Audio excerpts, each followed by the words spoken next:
Buenas noches, soy el letrado Marcos García Ortega, del despacho del prestigioso abogado Marcos García Montes, y en este caso voy a analizar una nueva película, como hago en esta sección, desde el punto de vista jurídico. Hablamos del Cabo del Miedo, dirigida en el año 1991 por Martin Scorsese. ¿Qué decir de Scorsese? No, uno de los más grandes, uno de los nuestros, Taxi Driver, Toro Salvaje, Malas Calles, en fin. Para mí, Casino, uno de los más grandes, ¿no? Y de hecho, en cine de mafias, entre comillas, por decirlo de alguna manera, para mí ha sido pues magnífico, ¿no? Yo creo que solamente está por encima en este nivel, ¿no? Del cine, pues de lo que es la mafia, pues el Padrino, ¿no? De Coppola, los dos primeros Padrinos, ¿no? Qué decir, magnífico. Interpretada por Nick Nolte, el magnífico Nick Nolte, recordar que es uno de los actores pues fetiche del director Walter Hill. Ahí teníamos límite 48 horas con Eddie Murphy, 48 horas más. Incluso hizo, curiosamente, fue el villano de la película de Hulk, la primera de Hulk, de Ang Lee, ¿no? Del superhéroe, que es una película que muy denostada, pero que parece que es una buena película, una muy buena película. Y posteriormente, pues le vimos también ya en el 2010-2011, si no recuerdo mal, en la película está Warrior, con Tom Hardy, que era ahí pues el entrenador de Tom Hardy, una película de boxeo muy curiosa.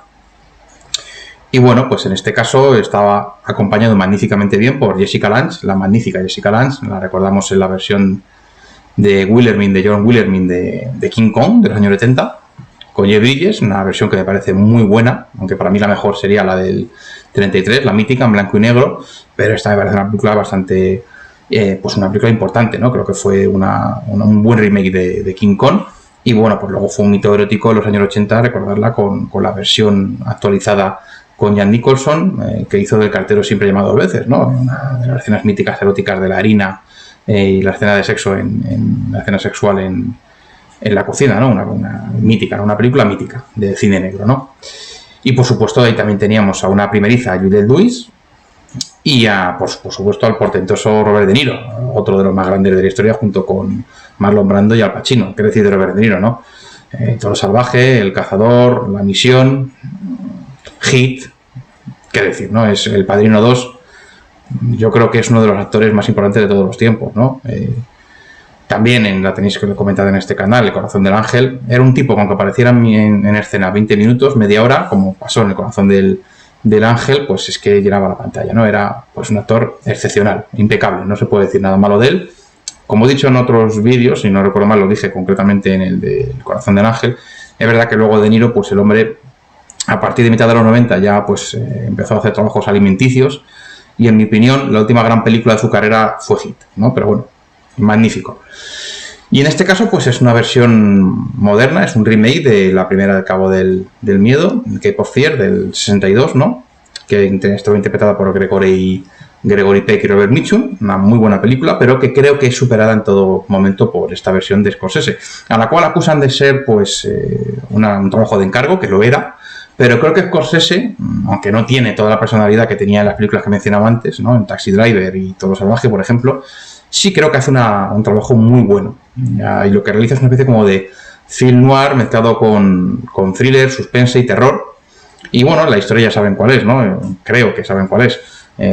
Sean Bowden, interpretado por Nick Nolte, pues un abogado prestigioso, ¿no? El cual se ve acosado por Max Cady, el personaje de Robert De Niro, que es un antiguo cliente suyo que sale de prisión y se dedica a hacer la vida imposible a él y a su familia. Y todo este motivo, y ahora entraré en la parte jurídica, se debe a que Nick Nolte pues defendió en los años 70 a Max Cady, al cual acusaban de haber violado a una mujer, ¿no? Y pues Nick Nolte lo que hizo directamente fue ocultar una serie de pruebas, quemarlas concretamente, unas pruebas que hubieran servido de descargo, ¿no? En el juicio a favor de Robert De Niro, y podía haber salido absuelto. Y aquí ya entramos a la parte jurídica directamente. La película, para mí, es magnífica, utiliza la misma banda sonora fantástica de la primera versión del año 62, y creo que es una muy buena película. Tiene momentos míticos, como digo, en otras críticas, ¿no? Hay películas que trascienden, ¿no? Pues el Yo soy tu padre, del Imperio Contraataca, de Star Wars, ¿no? O Volveré, de Terminator, o por ejemplo el final, ¿no? Del comienzo de una gran amistad de Casablanca. Son momentos que traspasan, ¿no? Lo que es la pantalla y van a la cultura popular, ¿no? Y en este caso, pues todo el mundo siempre dice la mítica escena, ¿no? De abogado, ven aquí ratita, quiero verte la colita. ¿Recuerdan esa escena cuando pues unos matones agreden a Max Cady, a Robert De Niro, y se da cuenta de que el que lo ha planeado, porque está escondido viendo cómo le están pegando, es Nick Nolte, ¿no? Es su abogado, ¿no? Es Sam Bowden, ¿no? Entonces, pues bueno, se da cuenta y después de una paliza imposible, porque es que nadie aguantaría esa paliza, el tipo empieza con esa frase mítica, ¿no?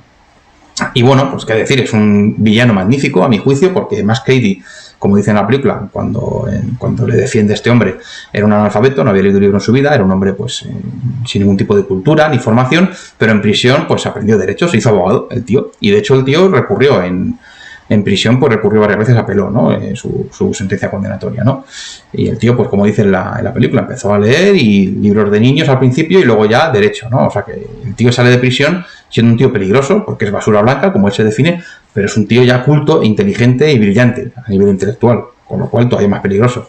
Y la venganza que realiza sobre Nick Nolte y su familia, pues es terrible, ¿no?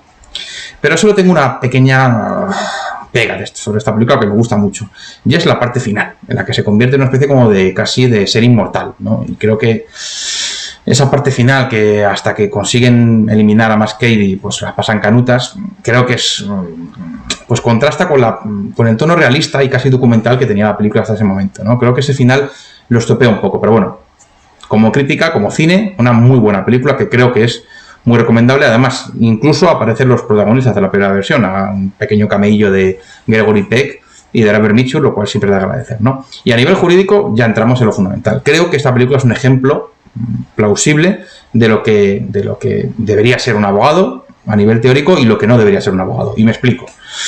Pues Nick Nolte tiene que defender a su cliente. El abogado de oficio, sí, pero tiene que defender a su cliente. Le toca este caso. Si no le gusta, podría haberlo intentado, pues hablar con su superior y haber intentado que se lo encargara a otro abogado de oficio. Pero bueno, no es un abogado de libre designación. Era un abogado de oficio y le toca este caso y tiene que, con perdón, jorobarse.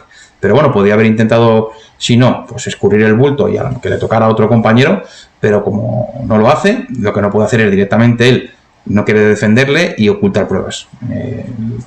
El artículo 24 de la Constitución Española es sagrado, ¿no? El derecho de defensa, y tenemos los abogados la obligación de profesionalmente defender, poner todo nuestro conocimiento jurídico al servicio del cliente y llegar hasta el final para defenderle. En fin, no hay nada más. Es una profesión que yo sé que mucha gente pues tiene un concepto un poco negativo en algunos aspectos de pues cómo poder defender a un terrorista o a un pederasta o a un violador.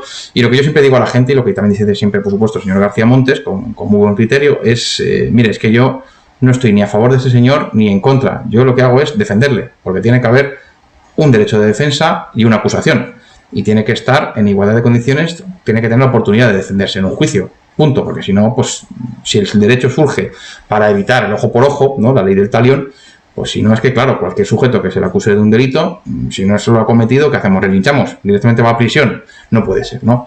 Entonces, en este caso, pues Nick Nolte pues, comete una negligencia profesional lamentable y debería ser expulsado del colegio de abogados, lo digo así de claro. No puede coger, y una prueba que tenía pericial, concretamente, era un informe de la supuesta víctima que decía que esta había tenido un comportamiento pues promiscuo, ¿no? Y bueno, una prueba que podía haber intentado aportar, y para demostrar que a lo mejor, pues como bien saben ustedes, la declaración de la víctima como prueba de cargo, creo que ya lo he dicho en algún vídeo jurídico, para poder condenar a un sujeto tiene que tener una serie de requisitos. Aparte de que no haya ningún tipo de incongruencia en su declaración, un elemento fundamental es que haya corroboraciones periféricas. Es decir, tiene que haber algún tipo de documento externo que acredite lo que ha ocurrido, pero si llega este hombre a juicio y consigue, bueno, no lo consigue, pero la víctima, existe algún tipo de incongruencia en su declaración y aparte, como prueba de descargo, la defensa tiene esa prueba pericial, pues hombre, podría haber servido para contrarrestar la declaración de la víctima y a lo mejor no la toma el jurado como prueba de cargo, suficiente para negar la presunción de inocencia y condenar, ¿no? Entonces, pues, evidentemente, Max Cady, su reacción es una película.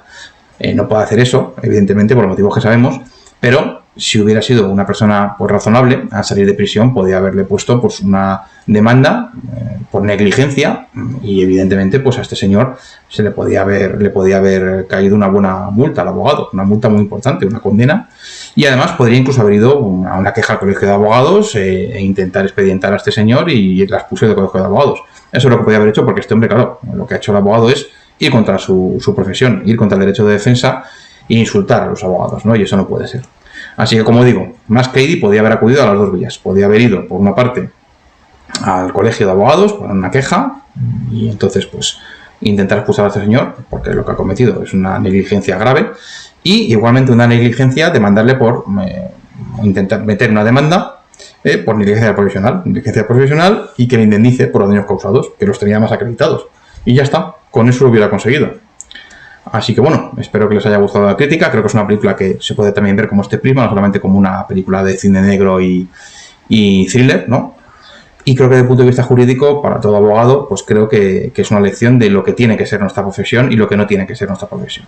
Así que bueno, si les ha gustado la crítica, pulgares arriba, se suscriban al canal y hasta la siguiente. Muchas gracias.